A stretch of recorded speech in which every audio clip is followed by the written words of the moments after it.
Hi, I'm Susan Shaner with Sage Leadership Strategies, and I'm your host today of Community Forum. And I have the great pleasure to have with me Yanna Guo, who is the author of Fall and Rise, My Journey to Happiness. Welcome, Yanna. Hello, Susan. Thank you for having me on your show. It's a pleasure. Thanks for coming on. So your book, which you just published a couple months ago, is a memoir of your journey really recovering from mental illness, right? Exactly, about how I overcame the numerous traumatic struggles of my life to find consistent happiness. I really wrote it to give people hope that there's light at the end of the tunnel, because I've been through a lot of traumatic events in my life. So can you give our viewers a flavor for your story and what happened and how you got through it? Yes. Yeah. Yes. When I was 8 years old, my father developed schizophrenia, and his illness took a huge toll on me at that age. One of my worst fears growing up as a little girl and as a teenager was that I would become like my father one day. When I was 13, I developed severe depression, OCD. When I was 16, I attempted suicide. Yet by the end of my book, I managed to land a top 10 internship in America and find consistent happiness. So I really wrote my book to give people hope that things will get better. Yeah. So, I was originally trained as an expressive arts therapist using the creative arts with chronically mentally ill adults that have schizophrenia and other kinds of illnesses. And that's a very challenging diagnosis to have. Oh, for sure. My poor father, I just remembered him screaming at the top of his lungs because of his delusions, and it was traumatic for me as well, listening to that as a little girl, hiding underneath the bed covers. And one night the police were called, and it was scary for all of us. So were you an only child, or do you have siblings? I have a little brother, Gray. And so, in what sense did you make of this? I mean, so how did your mother help you kind of cope and come to terms with all this? My mother, growing up, was very critical of me. She would call me, tell me that I was useless, stupid, exactly like my father. It took me a long time to forgive my mother and to know that her words were not true. I know that she had my best interest at heart, but growing up, that was the words I heard from her. Wow. So you really didn't have a lot of positive nurturing and support growing up. Not growing up, not at all. So what positive influences did you have? My brother, he was my light during my middle school and high school years. I dedicated my book to him because he's really helped me a lot. He would just come up to me and smile and make me laugh with his little jokes. And even though he was a little kid, that really meant a lot to me. So he's a couple years younger than you? Yes. So, so diagnosed with suicide and OCD at 13, those are heavy-duty diagnoses at such a young age. Oh, yes, for sure. I developed OCD, depression, and then attempted suicide at age 16, so it was very, very traumatic for me. Of course. I mean, so were you on medication at that time? Yes, I was on medication at that therapy time. and. Yes, I was on therapy and on medication at that time, yes. Yeah. Wow. So, and then attempted suicide. So where were your parents and your teachers in all of this? My parents, I know that they loved me, and they tried to help me the best way they could, but because of perhaps them not understanding me, that it was difficult for them to express their love in a way that helped me. They were constantly criticizing me because they thought that was the right way to parent, according to them, but it didn't help me. But now I know that they love me. And your father, despite his diagnosis, he worked. He was a professor. Yeah. He was a very smart man. He managed to get his PhD at a university in North Carolina, and then when his delusions set abroad, he thought war was coming to America, so he moved us to Qingdao in China, where he became a professor. And is that where you're from originally? We're from Xi'an originally. So you were born there and came here? Yes, came to North Carolina, and then my father thought war was coming to America because of his schizophrenia. And then, so he moved us to China, where he served as professor in a university, despite his illness. So he's a very smart man, despite his So schizophrenic tendencies. So was in some level he had to have been able to control the schizophrenia in order to teach, or no? Debatable. Really? Debatable, but he pulled through because of his high level of intelligence. And then a year later, he realized that war wasn't coming to America. He got a little bit better, so he didn't like the damp atmosphere of Qingdao, so he moved us back to America, where he was able to find a job as an engineer in Ohio. So we moved back to America after. So then you moved to Ohio. Yes. So meanwhile, you were being moved to different schools. Oh yes, it was difficult. So how did it take its toll on you socially? Oh, I had no social skills whatsoever in middle school and high school. I was very insecure. I didn't know how to talk to people, and as a result of that, I was bullied, and it took me a long time to overcome and forgive my tormentors.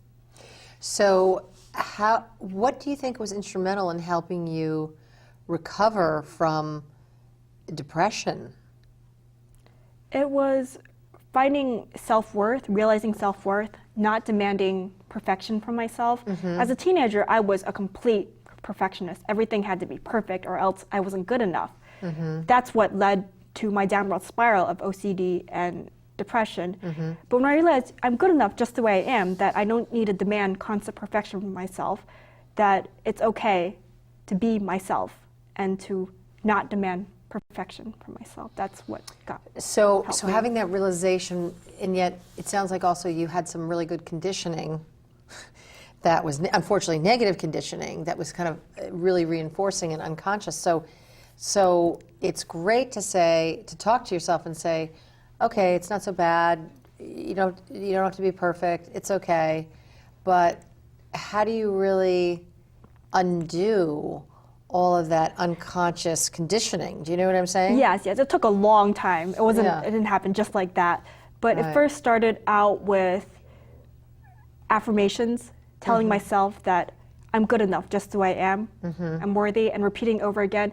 And I didn't initially believe it right away, but after a while, I began to realize that, yeah, I am good enough just the way I am by constantly repeating the affirmations. So you're saying at first it was just really repeating something over and over, and then helping you. Help me believe. Repeating the affirmations helped me believe, and not demanding, and giving myself a little pat on the back whenever I do something that's beneficial. So,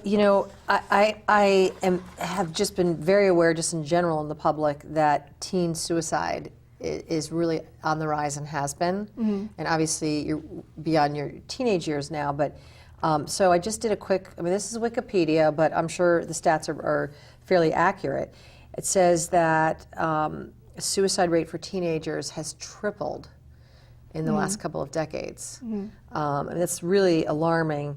And according to the National Institute of Mental Health, suicide is the third leading cause of death among teens in the United States. And in Australia, it's second only to motor vehicle accidents. Wow. Really alarming. And it says, based on a survey done on American high school students, 16% reported considering suicide, and 8% reported attempting suicide sometime within the 12 months before taking the survey. And then it says, between 1980 and 1994, the suicide rates of young black males doubled. Wow. And it talks about other, American Indians, Alaskan Natives commit that's a scary suicide at a higher statistic. rate than other Very ethnic groups. scary. It's really, really scary. For sure. That's a huge rate. And they also talk about it being what's called a contagion, that if someone's exposed to someone else who's either attempted or, unfortunately was successful in committing suicide, then they're, again, 3.5 times more likely to do it. So it's really alarming. Wow, that is very alarming to hear that. So given your personal experience, why do you think this is? Like, what's going on? Well, when I was going through that very dark period of my life, I just didn't believe that it would get better. But the good thing is that it did. Yeah. So what, and you actually attempted at 16, so what saved you? Was it something that was a serious attempt, or it was just more a cry for help, or how were you saved? Well, at my darkest moment, it was sort of a spiritual awakening. God, I didn't hear his voice, and he didn't appear out of thin air, but God told me through an inner voice that one day I would be happy and that the answer was already inside of me. And it didn't go from 0 to 100, totally happy all at once.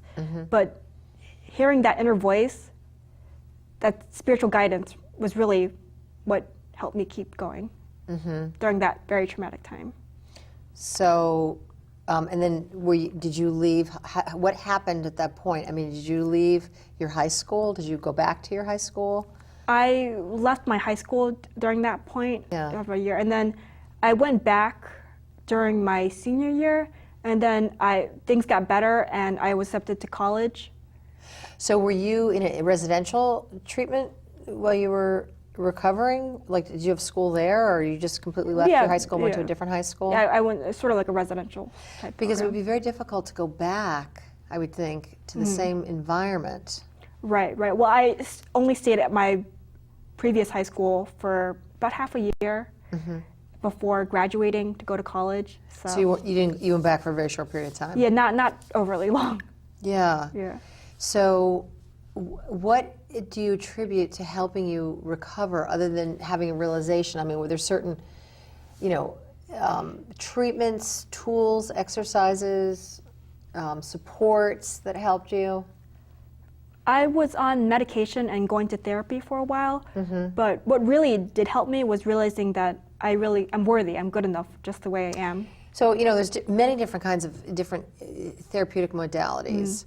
So was there a particular kind, like, rational motive therapy? There's different methods. Was there one that really helped you in particular? Helped me in particular?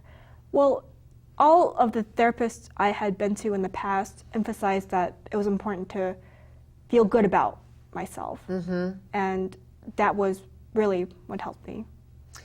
Because some of it, when you have enough stressors, some of it ends up becoming organic because you don't have enough, serotonin. Your serotonin levels are low. Oh, so yes, the medication helps give you a boost, but then it's like rewiring all the conditioning. Negative conditioning. Oh, yes. I mean, I know I keep coming back to that, but I guess what I want to get through to our listeners is, like, you can have a realization, but it's really the heavy lifting over time, because it's easy to say, well, just feel good about yourself. Oh, but, yeah. Yeah, I know what you mean. But it's hard to actually do it Oh, sometimes. yeah, for sure. Because when I was 16, if someone told me, lighten up, it'll get better, I'm like, no way. It's never going to get better. Because that was my mentality then. Yeah. Yeah. So when you say, fall and rise, your journey to happiness, so obviously the fall is your dark period. Oh, for sure. And then the rise, so when you say you're happy now, like, what does that mean? Like, what does that mean to you? That means that I'm content where I'm at right now, that I don't compete with people anymore, that I accept myself as who I am, and I look for the good in life. Like, I'm thankful today that the sun rose, little things like that. So you do, because that's kind of with the advent of positive psychology, which probably came about right around the time you were in high school, probably late Perhaps. 90s maybe, but a lot of focus is on gratitude, affirmations, so it sounds like you espouse to that school of thought. Yes, I do believe in being thankful and sort of not letting, I meditate, because whenever I have a bad thought come into my head, and meditation really helps because the purpose of meditation is to clear thoughts. And so whenever any thought, good, bad, comes to my head, I just think out to it. I set my timer for 20 minutes, close my eyes, I try not to think, and honestly, I don't get a lot of stillness in. I've been meditating daily for over a year, and I don't get a lot of stillness in still, but it really does help relax. So this is curious, because I teach yoga and meditation, and I have a very solid practice myself. I teach Kundalini yoga. But, oh, how nice. Yeah, so your method for meditation is you put the timer on, and then what do you do? I close my eyes and just don't think. So you just do you focus? Try not to think. Yeah, right. Because we're always thinking, right? Right. So do you focus on your breath, or you just try to just sit there and just kind of be? Or? Yeah, I just sort of just sit there and try to be, and like whenever a thought comes in, I just think out to it. And that's what helped me realize that negative thoughts are powerless, because meditation really helps with that. Wow. So you meditate at a consistent time every day, or just when you're having a particularly bad day where you're doing a lot of negative thinking? I meditate every single day. When I don't get time to do it in the morning, I do it at night, but I always strive to get 20 minutes in. Mm-hmm. Yeah, So it's just that 20 minutes and that's it? Yep, 20 minutes. So it's not like, because there's different methods, it's not like TM or anything, it's just sitting there and just trying to just quiet your mind. Yes, for 20 minutes, and essentially is what it boils down to. So what got you started? So that's fairly recent, that's in the last year. So what got you starting with the meditation? My brother actually suggested it to me. Mm-hmm. And then I did some YouTube Googling, and I found some videos about meditation, and I thought, why not? Wow, if you just kind of started it on your own, because I don't think meditation is easy. I mean, I've had a consistent practice now for like 8 years, and it's really hard. Oh yeah, I'm fortunate if I get 10 seconds of stillness in, and I've been doing it for over a year consistently. So. Yeah. So I mean, it's really amazing and admirable that you were able to really do it a lot on your own without group support or a teacher or anything. Just kind of Googling it on YouTube. Oh, thank you. There's resources available. Well, I know, but it's not easy. I mean, really, honestly, I found it extraordinarily difficult. And I do chanting meditation, and I do some quiet meditation as part of my yoga practice. But I have to tell you, I have been through how many, maybe, I have to count, maybe like 6 teacher trainings at this point. And it was like my 4th teacher training that I was finally able to. So when you go through a teacher training, it's very intensive. It was like my 4th teacher training that I was able to finally be consistent with my practice. I found it very difficult. Oh, it's for sure for me. Like I sometimes meditate and I get 0 seconds of stillness in. Mm-hmm. But you're doing it. You're just sitting there anyway. Yeah. I'm just sitting there. So you don't do it in a particular place or anywhere. You could just be sitting in a chair and. I do it usually on a chair, and sometimes I try not to do it on because sometimes I get sleepy when I'm meditating, and that sort of defeats the purpose. Mm-hmm. So I do it on a chair, and I try to sit up straight when I do it. That's what I do. Well, that's pretty amazing. Now, I know one of the things you talk about, so meditation is what you do to relax. Do you do anything else to relax? Because you talked about having both depression and anxiety, because OCD is anxiety related. Oh. So I mean, then those are 2 very different kinds of energies. Uh-huh. So anything else you do to relax? Yeah, I go on YouTube and I watch Law of Attraction videos every single morning. Mm-hmm. Every morning? Wow. Every single morning. And then I meditate, and then I say positive affirmations in the mirror. And I do that before I start my day. And when I don't have time to meditate in the morning, I do it at night. But I always get meditation. So you really have a consistent regime to really kind of boost your self-esteem in a way, is really what you're saying. Yes, every single morning I start with those. And so why Law of Attraction? Law of Attraction is what helped me find happiness. When I discovered it, I reread Louise Hay's You Can Heal Your Life. Great book, by the way. Yes. I love that book. Yep. And it says that Law of Attraction states that thoughts create things, that every thought we think is creating our future. And knowing that, believing that I have control over my life, my future, and that I'm responsible for everything in my life, the good and the bad, has helped me take power and control back of my life. And that really was powerful to realize that. Mm-hmm. So, so just doing these videos every day just helps reinforce that for you? For sure. Because, you know, Law of Attraction became really popular with the movie The Secret. Oh, yes. Maybe about 10 years ago or something. And a lot of people tried to work with it, and sometimes they have successes, sometimes they don't. Again, because it gets us this unconscious thing. We could be reciting things all we want, but if we have an underlying subconscious belief that we really don't believe it, it's not really going to go anywhere. Yes. I watch Law of Attraction videos every single morning. It helps me. So you're like rewiring yourself? Right, rewiring myself and and it really does get better over time. So, for sure. So you were able to, as you say, recover from the OCD and depression. Do you still wrestle with that, or you pretty much no on a daily No. basis? Not at all. So you were able to focus on, you went to college, you graduated college, and you said then you got an internship, and since that time you've been writing, or what did you do after college? I started writing my book, and I joined Toastmasters, which is a public speaking organization. And that really helped me get outside of my comfort zone by public speaking, giving public speeches. And I also volunteered, which was very fulfilling experience to be able to help others and sort of give back. So what was the nature of your volunteer experience? I volunteered at United Way. It was a wonderful organization.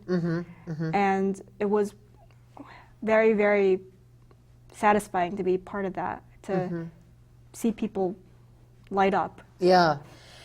So what advice would you give someone who's really struggling? Don't give up. Things will get better. That if someone who attempted suicide at age 16 can find happiness, so can anyone. So you said that if people said that to you when you were 16, you wouldn't believe them. No. So, so if someone's watching who's like, yeah, right, you don't know my situation, what else would you say to them? I've lived through it, and I know how it feels to just want life to be over right at this point. But So keep what going. do you, yeah. So what do you do to, that point at which you started developing habits? It sounds like that enabled you to be optimistic about each day. It took a while. At first, it was sort of praising myself for things I did. For example, when I had my internship, I sold life insurance, and I didn't sell life insurance policies because I was cold calling clients, and it's difficult to sell life insurance through cold calling.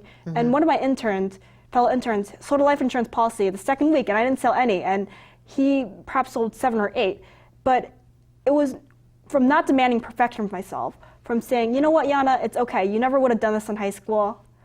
You are good enough. It was beginning like that, sort of praising myself instead of constantly berating myself. So were you eventually able to sell some of the life insurance policies? No. Oh, but you were okay with it. I'm okay with it because I'm proud of myself. It was through cold calling. I made 40 cold calls a day, and I was proud of myself that I was able to continue that. Yeah, yeah. So it was a very different experience for you. So at least it was more the point that you were at least getting out there and trying something. Yeah. So how did you reconcile your relationship with your parents? Because it sounds like it was very powerful in a negative way. Oh yes, it was through forgiving them, and it took a long time for me to forgive my mother. But when I forgave my mother, it was like whoosh, very, very How were you able to do that? By putting myself in her shoes, by seeing, because my grandmother was very harsh with her words, and I saw my grandma criticizing my mother So that's what when she I was in learned. China, and then I thought that's why. And by putting myself in my mother's shoes, seeing her as a little girl getting scolded by her mother, it made me understand what she was going through. And so what's your relationship like with her today? Oh, it's pretty good. It's much, much better than before. We get along much better now. So what did your parents think about when you wrote the book? Kind of my not portraying them probably in the best light, even though you've forgiven them, but what did they say? My father is in China right now. He's sick. But I told my mother that I wrote a book and it was about her, and she actually said she's proud of me that I did write a book. We get along much better now. So did she read the book? She hasn't read it yet. Do you think she will? She can anytime she wants. I hope she will. I hope she will. Oh, wow. So throughout all of this, what are you thankful for? I'm thankful that I survived, that I didn't attempt suicide, that I can share my life story in this book. And I'm thankful that the sun rose this morning. So you said you didn't attempt suicide, or you did? I didn't succeed. Didn't succeed. Yes, that's what I meant. Okay, because you did try, but you I didn't did try. succeed. And okay, so you're thankful that you're here. I'm thankful that I'm here and that it wasn't successful. So you're very courageous to share your story and to share it so openly. What has helped you do that? I realized that the truth will set me free. Because in college I was so ashamed of my past. I didn't want to talk about it at all. Yeah, I was scared. Yeah, right. I didn't want people to think bad of me. But then I realized the truth will set me free, and also because it'll help people by giving them hope. So where do you want to, so now you're writing full time. So where do you want to take your work? I do want to continue talking about it because I think it's a powerful message to know that if someone who attempted suicide at age 16 can find happiness, then I believe so can anyone. That's the main message of my book. So, we all have our good days and our bad days. So I'm sure you have bad days now and again. What do you do when you're having a bad day? What I do is there's a thing I follow called the 17-second rule, is that when bad thoughts come to my head, I pivot by not thinking about it, by thinking about something else totally different, like puppies or something. Yeah. So I continue that for 17 seconds, and I just focus on that, and then another thought like that picks up. Where does 17 seconds come from? From Abraham Hicks. Oh, okay. It's something powerful about that. Abraham Hicks is a law of attraction expert on YouTube, but I listen to her videos every single morning, and she talks about the 17-second rule, about how to maintain a good mood. Okay. So thank you so much for coming on the show and being so open, sharing your story. If somebody had a question and they wanted to reach out to you, how would they contact you? I have a blog, Yanna Guo, YANNAGUO.blogspot, BLOGSPOT.com, and it gives tips on maintaining happiness. Great. Thank you, Yanna, for coming on the show. Thank you, Susan, for having me. It's Absolutely. a pleasure. I'm Susan Shaner with Community Forum. Thank you for joining us. Until next time.